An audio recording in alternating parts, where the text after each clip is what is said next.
आज का प्रश्न आपके एग्जाम के लिए बहुत ही इम्पोर्टेंट होने वाला है, इसलिए एक भी क्वेश्चन मिस नहीं कीजिएगा। वीडियो पे एंड तक बने रहिएगा। आपका पहला प्रश्न है, भारत की सबसे लंबी ट्रेन कौन सी है? इसका सही आंसर हो जाएगा option number B, super Vasuki. Super Vasuki Bharat की सबसे लंबी ट्रेन का नाम है। भारत की सबसे लंबी ट्रेन सुपर बासुकी की लंबाई 3.5 किलोमीटर है। ये मालगाड़ी के लिए इस्तेमाल होने वाली सबसे लंबी ट्रेन है। याद में रख लीजिएगा, मोस्ट इम्पोर्टेंट क्वेश्चन है। अगला प्रश्न है, विश्व का सबसे बड़ा महाद्वीप कौन सा है? ऑप्शन है अफ्रीका महाद्वीप, एशिया महाद्वीप, दक्षिणी अमेरिका महाद्वीप या फिर यूरोप महाद्वीप। इसका सही आंसर हो जाएगा ऑप्शन नंबर बी, एशिया महाद्वीप। एशिया महाद्वीप विश्व का सबसे बड़ा महाद्वीप है। अगला प्रश्न है, जय जवान जय किसान का नारा किसने दिया था? ऑप्शन है इंदिरा गांधी ने, लाल बहादुर शास्त्री ने, महात्मा गांधी ने या फिर जवाहरलाल नेहरू ने। इसका सही आंसर हो जाएगा option number B, Lal Bahadur Shastri ने जय जवान जय किसान का नारा दिया था। याद में रख लीजिएगा, मोस्ट इम्पोर्टेंट क्वेश्चन है आपके एग्जाम के लिए। अगला प्रश्न है, डीसीएम ट्रॉफी का संबंध किस खेल से है? ऑप्शन है क्रिकेट से, हॉकी से, फुटबॉल से या फिर शतरंज से। इसका सही आंसर हो जाएगा ऑप्शन नंबर सी, फुटबॉल से। डीसीएम ट्रॉफी का संबंध फुटबॉल से है। अगर आप डीसीएम का फुल फॉर्म जानते हैं तो कमेंट करके ज़रूर बताइएगा। अगला प्रश्न है, राज्यसभा की बैठकों की अध्यक्षता कौन करता है? ऑप्शन है प्रधानमंत्री, उपराष्ट्रपति, राष्ट्रपति या फिर गृह मंत्री।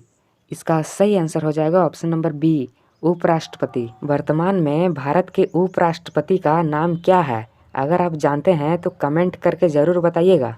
अगला प्रश्न है, निम्न में से किन गुफाओं में त्रिमूर्ति के मुखमंडल की मूर्ति स्थित है? ऑप्शन है एलिफेंटा गुफा में, अजंता गुफा में, एलोरा गुफा में या फिर कान्हेरी गुफा में। इसका सही आंसर हो जाएगा option number A, Elephanta. Elephanta गुफा में त्रिमूर्ति के मुखमंडल की मूर्ति स्थित है।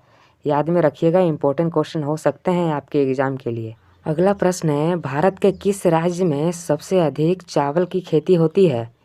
ऑप्शन है पश्चिम बंगाल, पंजाब, उत्तर प्रदेश या फिर गोवा। अगर चैनल पर नए हो तो सब्सक्राइब और एक लाइक ज़रूर कीजिएगा। मैं इसी तरह का इंपॉर्टेंट क्वेश्चन आपके लिए डेली लाता रहता हूँ आपके तैयारी बेहतर करने के लिए, इसलिए चैनल को सब्सक्राइब ज़रूर कीजिएगा। इसका सही आंसर हो जाएगा option number A, Paschim Bengal.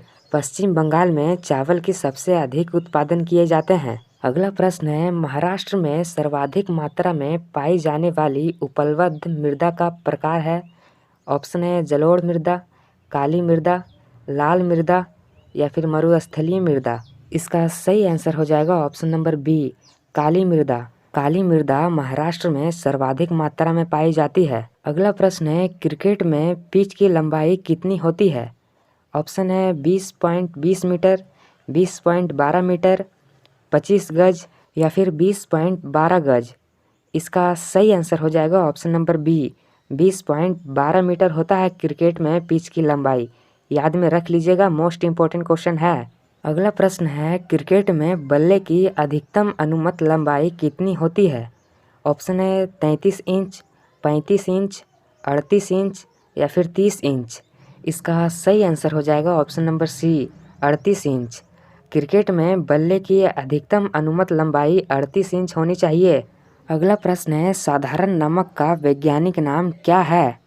Option है sodium sulphate, sodium chloride, sodium bicarbonate या फिर अमोनियम क्लोराइड। इसका सही आंसर हो जाएगा option number B, sodium chloride. साधारण नमक का वैज्ञानिक नाम सोडियम क्लोराइड है। याद में रख लीजिएगा, आपके एग्जाम के लिए हर एक क्वेश्चन इंपॉर्टेंट होने वाले हैं, इसलिए वीडियो पे अंत तक बने रहिएगा, एक भी क्वेश्चन मिस नहीं कीजिएगा। वीडियो अच्छा लगा हो तो चैनल को सब्सक्राइब और एक लाइक ज़रूर कीजिएगा। अगला प्रश्न है, फुटबॉल में गोल पोस्ट की चौड़ाई कितनी होती है? ऑप्शन है 5.54 मीटर, 7.51 मीटर, 7.32 मीटर या फिर 4.57 मीटर। इसका सही आंसर हो जाएगा option number C, 7.32 metre football में गोल पोस्ट की चौड़ाई होती है। याद में रख लीजिएगा, इंपॉर्टेंट क्वेश्चन है। अगला प्रश्न है, बैडमिंटन में नेट की ज़मीन से ऊंचाई कितनी होती है? ऑप्शन है 1.55 मीटर, 1.60 मीटर, 1.66 मीटर या फिर 1.59 मीटर। इसका सही आंसर हो जाएगा option number D, 1.59 metre. 1.59 metre badminton में नेट की ज़मीन से ऊंचाई होती है। अगला प्रश्न है, जब हम वायुमंडल में ऊपर की ओर जाते हैं तो क्या होता है? इसका सही आंसर हो जाएगा ऑप्शन नंबर डी, ताप व दाब दोनों ही घट जाते हैं। अगला प्रश्न है, बायोगैस का मुख्य अवयव क्या है? ऑप्शन है इथेन, अमोनिया, मीथेन या फिर एथिलीन। इसका सही आंसर हो जाएगा option number C, methane. Biogas का मुख्य अवयव मीथेन है। अगला प्रश्न है, खरीफ की फसल कब काटी जाती है? ऑप्शन है मार्च में, दिसंबर में, नवंबर में या फिर जून में। इसका सही आंसर हो जाएगा ऑप्शन नंबर सी, नवंबर में। नवंबर में खरीफ की फसल काटी जाती है। अगला प्रश्न है, भारत में पहली बार मेट्रो रेल सेवा किस नगर से आरंभ की गई? ऑप्शन है कोलकाता, गोरखपुर, दिल्ली या फिर मुंबई से। इसका सही आंसर हो जाएगा option number A, Kolkata. Kolkata से भारत में पहली बार मेट्रो रेल सेवा शुरू की गई थी। याद में रख लीजिएगा, इम्पोर्टेंट क्वेश्चन है। अगला प्रश्न है, निम्नलिखित में से किस शहर में नौसेना कमान का मुख्यालय नहीं है? ऑप्शन है मुंबई में, चेन्नई में, कोच्चि में या फिर विशाखापट्टनम में। इसका सही आंसर हो जाएगा ऑप्शन नंबर बी, चेन्नई में नौसेना कमान का मुख्यालय नहीं है।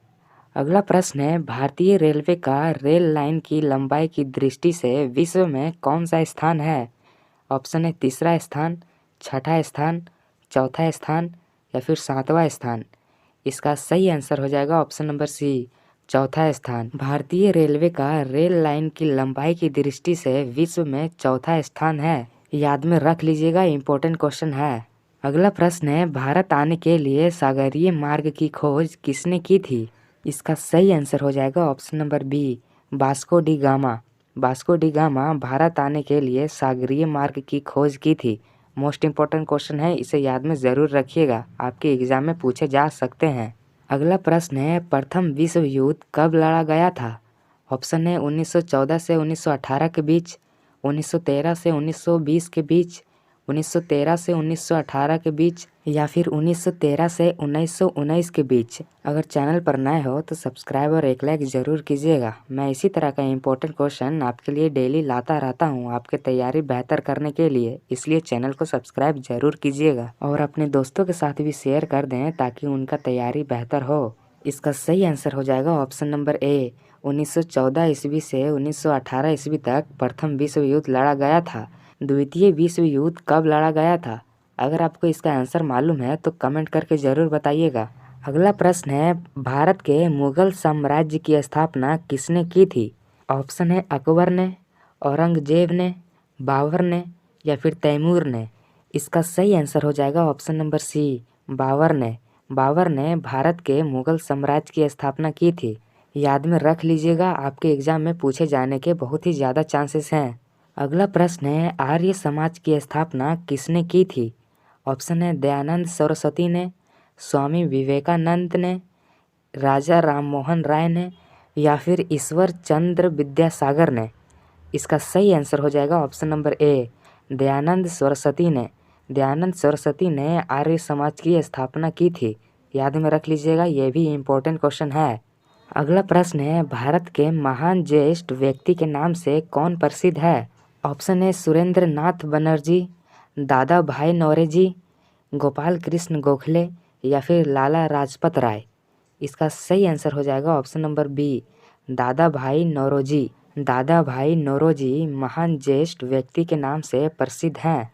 अगला प्रश्न है, सविनय अवज्ञा आंदोलन कब प्रारंभ किया गया था? ऑप्शन है 1930 ईस्वी को, 1931 ईस्वी को, 1932 ईस्वी को या फिर 1939 ईस्वी को। इसका सही आंसर हो जाएगा ऑप्शन नंबर ए, 1930 ईस्वी को। 12 मार्च 1930 ईस्वी को सविनय अवज्ञा आंदोलन प्रारंभ किया गया था। याद में रख लीजिएगा, इम्पोर्टेंट क्वेश्चन है। अगला प्रश्न है, पुराणों की संख्या कितनी है? ऑप्शन है 20, 16, 18 या फिर 11। इसका सही आंसर हो जाएगा ऑप्शन नंबर सी, 18। पुराणों की संख्या 18 है। अगर आप 18 पुराणों का नाम जानते हैं तो कमेंट करके ज़रूर बताइएगा। अगला प्रश्न है, प्राचीन भारत में निष्क नाम से क्या जाने जाते थे? ऑप्शन है तांबे, स्वर्ण आभूषण, चांदी या फिर इनमें से कोई नहीं। इसका सही आंसर हो जाएगा ऑप्शन नंबर बी, स्वर्ण आभूषण। स्वर्ण आभूषण को प्राचीन काल में निष्क नाम से जाना जाता था। अगला प्रश्न है, सबसे प्राचीन वेद कौन सा है? ऑप्शन है सामवेद, ऋग्वेद, अथर्ववेद या फिर यजुर्वेद। अगर चैनल पर नए हो तो सब्सक्राइब और एक लाइक ज़रूर कीजिएगा। मैं इसी तरह का इम्पोर्टेंट क्वेश्चन आपके लिए डेली लाता रहता हूँ आपके तैयारी बेहतर करने के लिए, इसलिए चैनल को सब्सक्राइब ज़रूर कीजिएगा और अपने दोस्तों के साथ भी शेयर कर दें ताकि उनका तैयारी बेहतर हो। इसका सही आंसर हो जाएगा option number B, Rigveda. Rigveda सबसे प्राचीन वेद है, याद में रख लीजिएगा, आपके एग्जाम के लिए इम्पोर्टेंट क्वेश्चन हो सकते हैं। अगला प्रश्न है, गायत्री मंत्र की रचना किसने की थी? ऑप्शन है परीक्षित ने, विश्वामित्र ने, वशिष्ठ ने या फिर इनमें से कोई नहीं। इसका सही आंसर हो जाएगा ऑप्शन नंबर बी, विश्वामित्र ने गायत्री मंत्र की रचना की थी। अगला प्रश्न है, हड़प्पावासी किस वस्तु के उत्पादन में सर्वप्रथम थे? ऑप्शन है कपास की, जौ की, चावल की या फिर गेहूं की। इसका सही आंसर हो जाएगा ऑप्शन नंबर ए, कपास की। हड़प्पावासी कपास के लिए सर्वप्रथम थे, याद में रख लीजिएगा, इम्पोर्टेंट क्वेश्चन है। अगला प्रश्न है, नंद वंश का संस्थापक कौन था? ऑप्शन है नागार्जुन, धननंद, महानंदनी या फिर इनमें से कोई नहीं। इसका सही आंसर हो जाएगा ऑप्शन नंबर सी, महानंदनी। महानंदनी नंद वंश का संस्थापक थे, याद में रख लीजिएगा, ये भी आपके एग्जाम के लिए इम्पोर्टेंट क्वेश्चन हो सकते हैं। अगला प्रश्न है, सिकंदर ने भारत पर कब आक्रमण किया था? ऑप्शन है 330 ईस्वी पूर्व, 325 ईसा पूर्व, 326 ईसा पूर्व या फिर 300 ईसा पूर्व।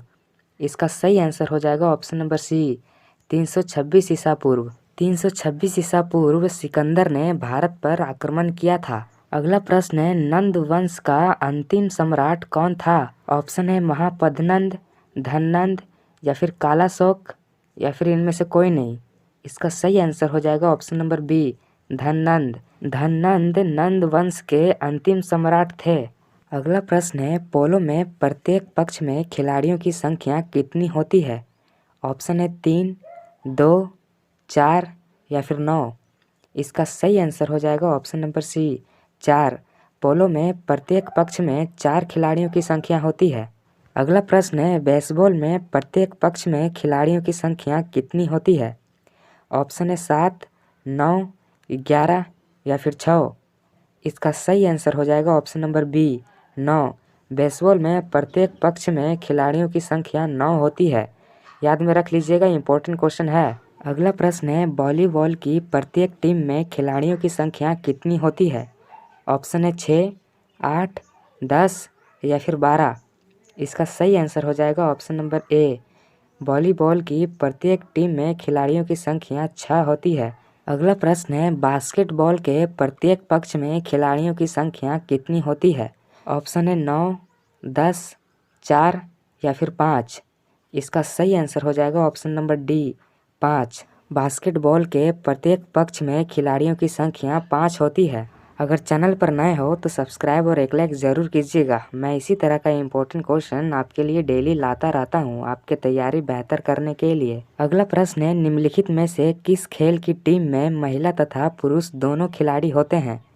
ऑप्शन है बेसबॉल, सॉफ्टबॉल, कॉर्फबॉल या फिर हैंडबॉल। इसका सही आंसर हो जाएगा option number B, korfball. Korfball में महिला और पुरुष दोनों खिलाड़ी होते हैं। अगला प्रश्न है, दादा के नाम से किसे जाना जाता है? ऑप्शन है उधम सिंह को, मेजर ध्यानचंद को, रूप सिंह को या फिर इनमें से कोई नहीं।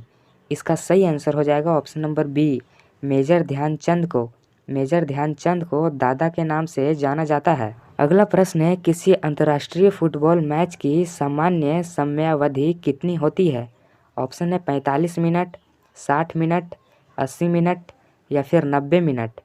इसका सही आंसर हो जाएगा ऑप्शन नंबर डी, 90 मिनट। अगला प्रश्न है, पोल वाल्ट का बादशाह किसे कहा जाता है? ऑप्शन है रियान बोधा, संगई बुबका, एम्मा जॉर्ज या फिर इनमें से कोई नहीं। इसका सही आंसर हो जाएगा ऑप्शन नंबर बी, संगई बुबका को। अगला प्रश्न है, क्रिकेट खिलाड़ियों के मध्य हॉलीवुड के नाम से कौन जाना जाता है? ऑप्शन है विनोद काम्बली, शेन वॉर्न, सचिन या फिर सौरभ गांगुली। इसका सही आंसर हो जाएगा option number B, Shane Warne. अगला प्रश्न है ग्रेट डिलेयर उपनाम से कौन अंतर्राष्ट्रीय क्रिकेटर अंपायर जाना जाता है? ऑप्शन है Steve वकनर, dickey word, David Saifai या फिर इनमें से कोई नहीं। इसका सही आंसर हो जाएगा option number B, Dickie Bird. Dickie Bird great डिलेयर उपनाम से अंतर्राष्ट्रीय क्रिकेटर अंपायर से जाना जाता है। अगला प्रश्न है बॉम्बे बॉम्बर किस अंतर्राष्ट्रीय क्रिकेटर का उपनाम है? ऑप्शन है सचिन तेंदुलकर, विनोद काम्बली, सौरभ गांगुली या फिर इनमें से कोई नहीं। इसका सही आंसर हो जाएगा option number A, Sachin Tendulkar. Sachin Tendulkar को बॉम्बे बॉम्बर के नाम से जाना जाता है। अगला प्रश्न है फुटबॉल खेल में खिलाड़ियों की संख्या कितनी होती है? इस सवाल का जवाब आप कमेंट में बताइए और हमारे चैनल पर नए हो तो सब्सक्राइब और एक लाइक ज़रूर कीजिएगा और अपने दोस्तों के साथ भी शेयर कर दें ताकि उनका तैयारी बेहतर हो। तो आज के लिए बस इतना ही, मिलते हैं किसी नेक्स्ट वीडियो में इम्पोर्टेंट क्वेश्चन के साथ।